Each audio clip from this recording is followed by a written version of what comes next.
Bueno, vamos a comenzar nuestro programa especial dedicado a este tema con dos exministras de Educación, Patricia Salas, que lo fue el año 2011, y más recientemente Flor Pablo, que es actualmente congresista de la República. Flor Pablo, muy buenos días.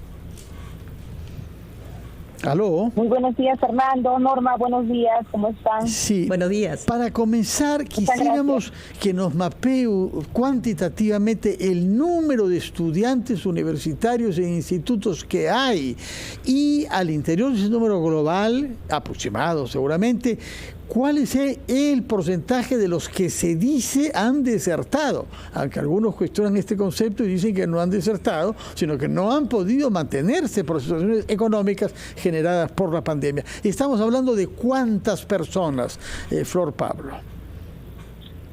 Mira, ahí hay un tema que tenemos que, creo que es una de los temas que hay que definir a la entrada de este año académico, que comienza en universidades, en institutos, ¿no? Los datos son variados, hablan de 200.000, 250.000, y creo que eso es algo que tenemos que sincerar, ¿no? ¿Cuántos se han matriculado? Y lo otro es cuántos, habiéndose matriculado, en realidad han tenido una permanencia, ¿no? Entonces creo que ese tipo de información, por ejemplo, no es una información que la tengamos clara, así que ahí hay un desafío, creo que importante de poder identificar. Nos hemos quedado con los datos del año pasado, pero creo que ahí tenemos que tener de arranque un diagnóstico claro, como digo, de cuántos han salido del sistema educativo y cuántos, estando en el sistema, igual no se han conectado o hay pues un mantenerse en el ciclo anterior, ¿no? O sea, no han ido avanzando en su trayectoria en los diferentes ciclos académicos, ¿no? Sí, y sumamos a esta conversación, gracias Flor, a la ex ministra Patricia Salas, quien es también docente principal de la Escuela Profesional de Sociología de la Universidad Nacional de San Agustín de Arequipa. Buenos días, Patricia. Buenos días con todos ustedes. Buenos días, Flor. Bueno, y continuando... Hola, Patricia, ¿cómo están? Buenos días.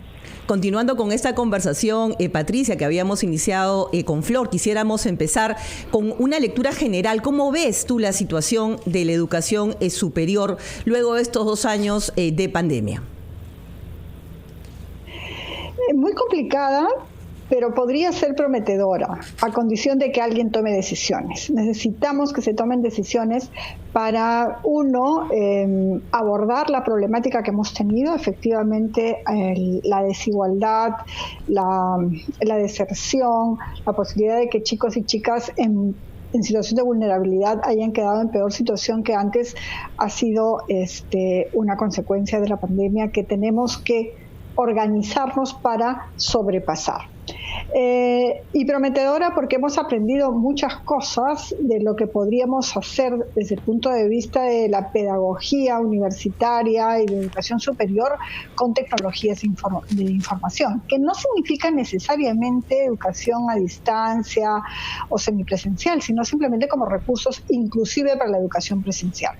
Entonces, ambas cosas necesitan de tomarse decisiones y eso implica, en el caso de las universidades, instituciones fuertes y que estén mirando estratégicamente esta situación. En caso de los institutos y de las escuelas, eso está más directamente relacionado con la institución educativa, pero también con el Ministerio de Educación, y creo que el rol de fomento que puede hacer el Ministerio de Educación también para la educación universitaria puede ser importante. Es decir, tanto el afrontar dificultades como el aprovechar aprendizajes requiere de decisiones de política, decisiones institucionales, de organizarnos y, por supuesto, de presupuestos. Permítanme que yo quiera tener algunas cifras para saber exactamente de cuál es el rango de lo que estamos hablando. Y estas cifras tienen que ver con el porcentaje de la vacunación de los profesores, tanto de las universidades cuanto de los institutos, porque si no hay seguridad sanitaria, todo el resto se pone en riesgo. Entonces, ¿qué datos tienen ustedes sobre la vacunación entre los profesores universitarios y el personal administrativo, de manera tal que puedan los estudiantes asistir con garantías de confianza a sus cursos presenciales?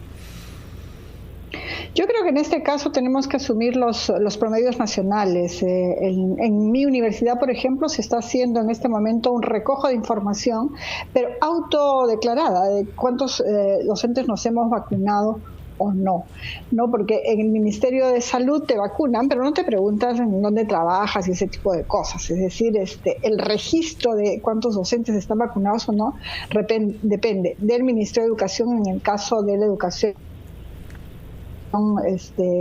básica y de la técnica, de si están logrando tener algún registro, un censo o no, pero tiene que ser autodeclarada, tienen que preguntarle a los docentes si se vacunaron o no. Lo mismo están haciendo las universidades que lo consideran conveniente, pero creo que debemos tomar los promedios nacionales como referencia. Eso en un lado. En el otro lado, ¿qué medidas específicas se están previendo? Hay universidades que están ya anunciando, por ejemplo, que el carnet de vacunación o el mostrar la vacunación es requerible para ingresar al campus, ¿no es cierto? Igualmente estamos en las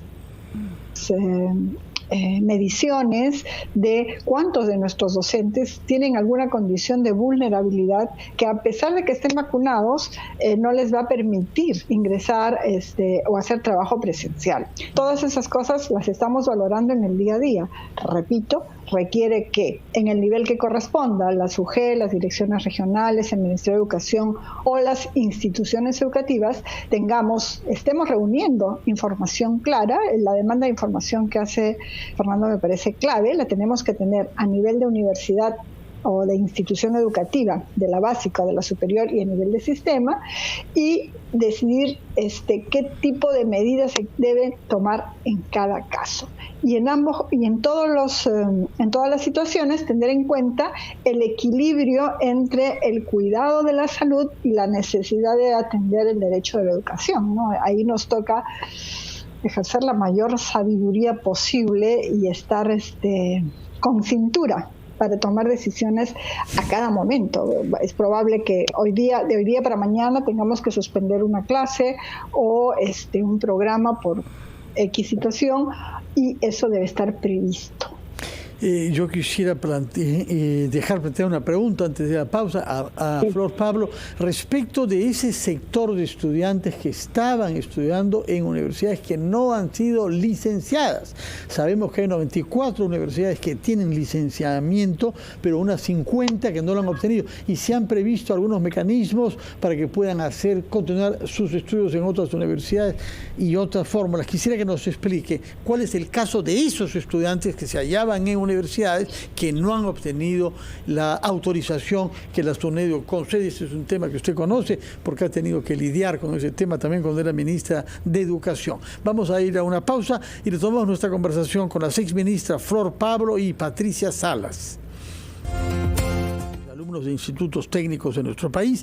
Hemos invitado para eso a dos exministras de Educación, Patricia Salas y Flor Pablo. Había quedado planteada la pregunta a Flor Pablo: ¿cuál es la situación de esos estudiantes de 51 universidades cuyas licencias han sido denegadas y a los cuales se ha buscado un camino de solución, sea cambios de universidades o bien mantener algunas de las actividades de las universidades por unos años hasta que puedan graduarse y no verse frustrados, naturalmente, en su carrera? Pero, ¿cómo ve la situación usted, Flor Pablo? Sí, mire, producto del proceso de licenciamiento, y aquí hay que decirlo porque también hay una información que se dice, es casi como que el responsable de que hayan estudiantes en una situación complicada que en un momento voy a describir es responsabilidad de SUNEDU, ¿no? Y acá hay que decirlo con claridad: los únicos responsables de no haber logrado su licenciamiento son las propias universidades. Sean los dueños y los promotores en el caso de las privadas o en el caso de las públicas, por diversos problemas también a la interna. Pero ante eso, ¿qué hacemos? Porque al final la reforma está hecha con una finalidad y es el centro son los estudiantes, dar una mejor educación. Bueno, cerca de 250.000 estudiantes son parte de esas universidades denegadas. Y aquí es importante decir que una parte, la SUNEDU estableció una serie de mecanismos justamente para no perjudicar a los estudiantes. Hay una cantidad, unos 90.000 que se han quedado en la propia universidad, otros tantos, unos 50.000 que se trasladaron a universidades licenciadas, y otros, un número similar han ido egresando en este tiempo. Pero también es cierto, y lo señalan los datos de la SUNEDU, que hay un poco más de 25% que han quedado en una situación que están desconectados del servicio, que han salido. Entonces, justamente hace poco SUNEDU en una reunión, en la Comisión de Educación nos señaló que estaban realizando un seguimiento nominal a estos estudiantes con encuestas para saber cuál era la situación y poder enfrentar con estrategias adecuadas. Pero también hay que señalar, el Estado no se ha quedado de brazos cruzados. Ante esta situación se generó la beca traslado, y lo recuerdo y lo puedo comentar porque justamente cuando estaba en el ministerio tuvimos que activar esta beca. Es una beca que es parte del sistema de becas del país a través de Pronavec, donde se planteó para 4.200 estudiantes, ¿no? Y lamentablemente solo, menos de la mitad de esa cantidad que se lanzó se ha utilizado, porque lamentablemente los estudiantes no aplicaban a la beca, ¿no? Y ahí hay una oportunidad. Sé que no es para ese más del 25% que ha quedado descolgado del sistema, no es suficiente, pero ahí hay también una estrategia que podría potenciarse, así como los propios traslados y los convenios que las universidades puedan hacer, ¿no? O como ha hecho la Universidad Gonzaga de Ica, ¿no? Alcanzarse a tener un nuevo licenciamiento, ¿no? Que eso es también algo que pueden hacer las universidades no licenciadas y realmente poder asegurar condiciones básicas para sus estudiantes. Entonces, el escenario no es como se dice, ¿no? Que hay 250.000 estudiantes que han quedado fuera. Bueno, eso lo dicen los que están justamente ahorita promoviendo un dictamen en el Congreso y ampliando la oportunidad, pero hay efectivamente un porcentaje de esos 250.000, un poco más del 25%, que efectivamente tenemos que hacernos cargo, ver cómo están, en qué situación, por qué han salido y tener una respuesta más efectiva. Ahí tenemos un pendiente todavía. Muy clara, exministra Flor Pablo, en este tema. Y ahora quisiera introducir un nuevo asunto, ¿no? Esta vez para la exministra Patricia Salas, que tiene que ver con el financiamiento, ¿no? Y la preparación para el retorno a la presencialidad, ¿no? A ver, en el año 2020, el Ministerio de Educación hizo una inversión aproximada de 500 millones de soles para facilitar, ¿no?, este tránsito a la educación remota.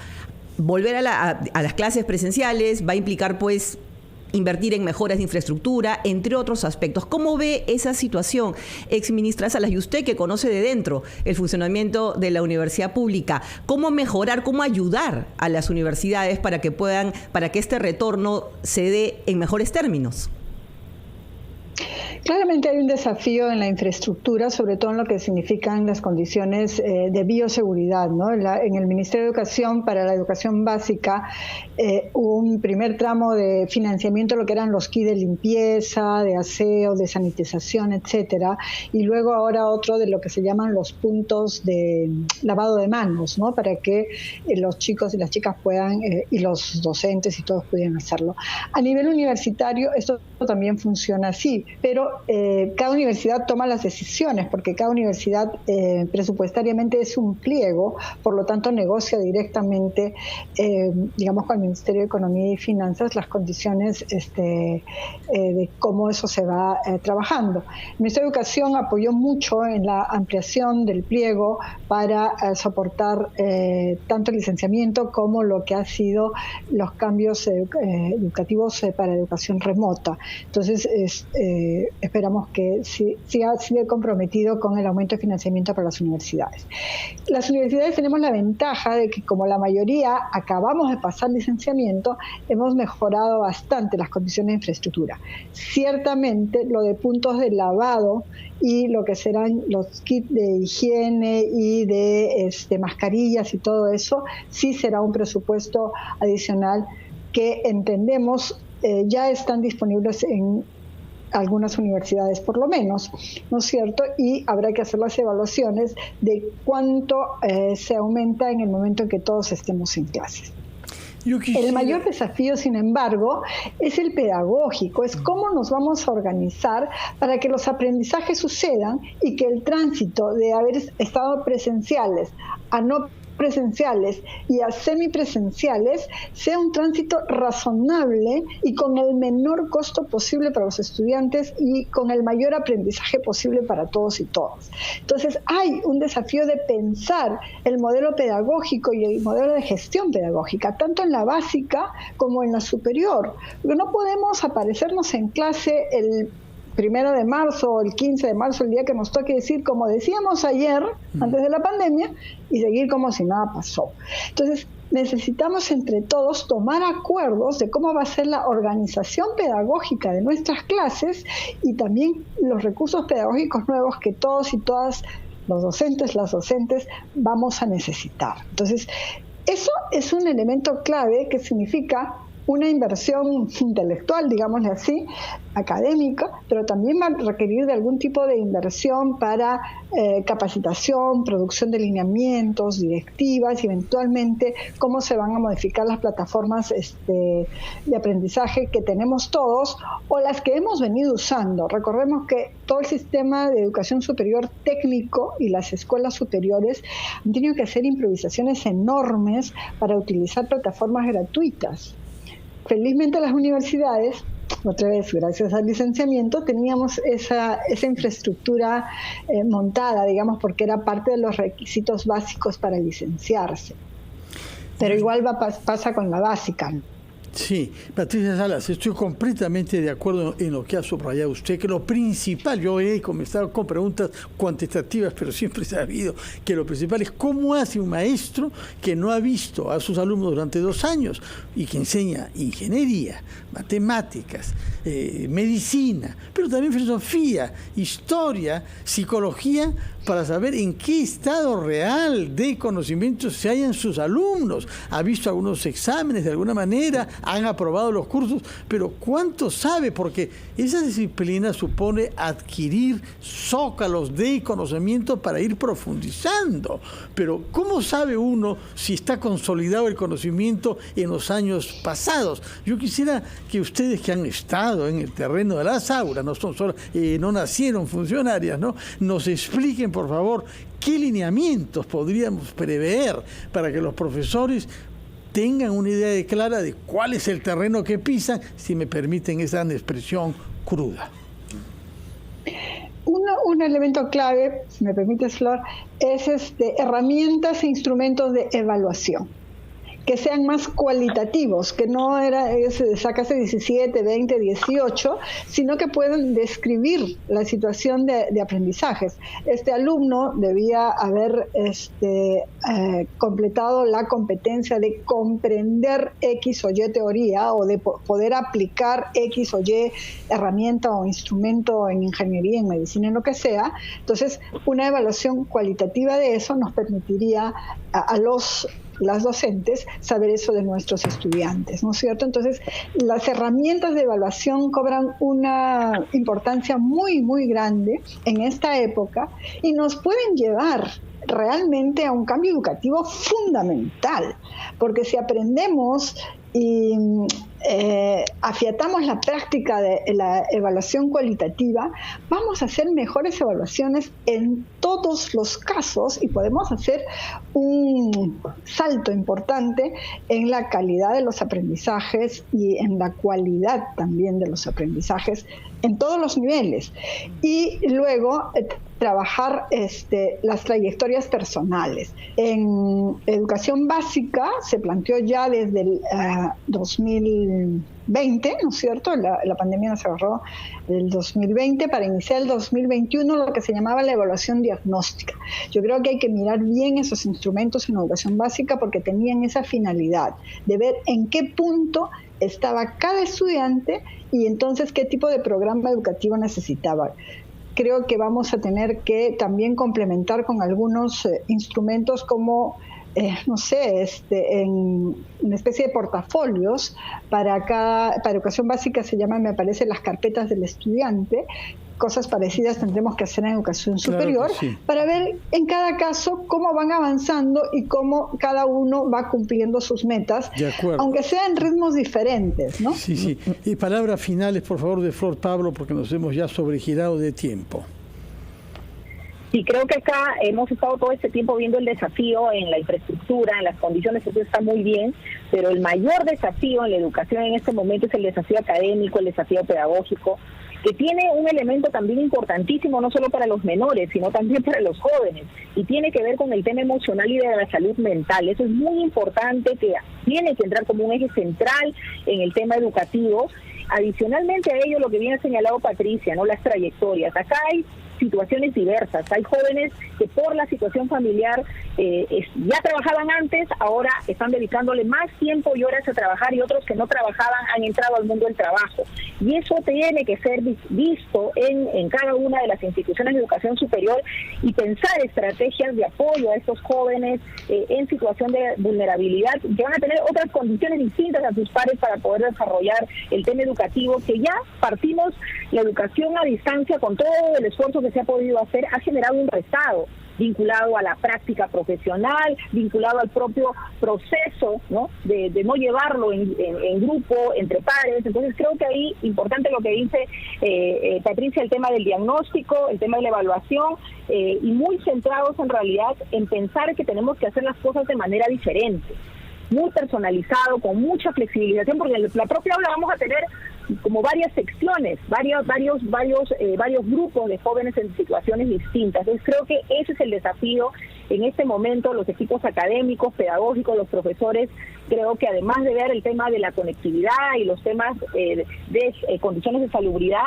tienen con esa misma urgencia que ir pensando cuáles son esas respuestas académicas que vamos a dar a esa diversidad de situaciones que nos ha generado esta pandemia, que ya antes había, pero ahora se hace mucho más crudo y claro más visible. Sí. Muchas gracias, Flor Pablo, gracias Patricia Salas Muchas por gracias. tu presencia en este programa y por darnos este horizonte y algunas ideas centrales sobre los desafíos que significa retomar las clases universitarias en el mes de marzo, después de los 2 años que hemos vivido. Que tengan muy buenos días, gracias por su presencia en RPP. Norma, nos vamos a una breve pausa y retomamos nuestro programa, esta vez para hablar sobre la situación en los institutos superiores.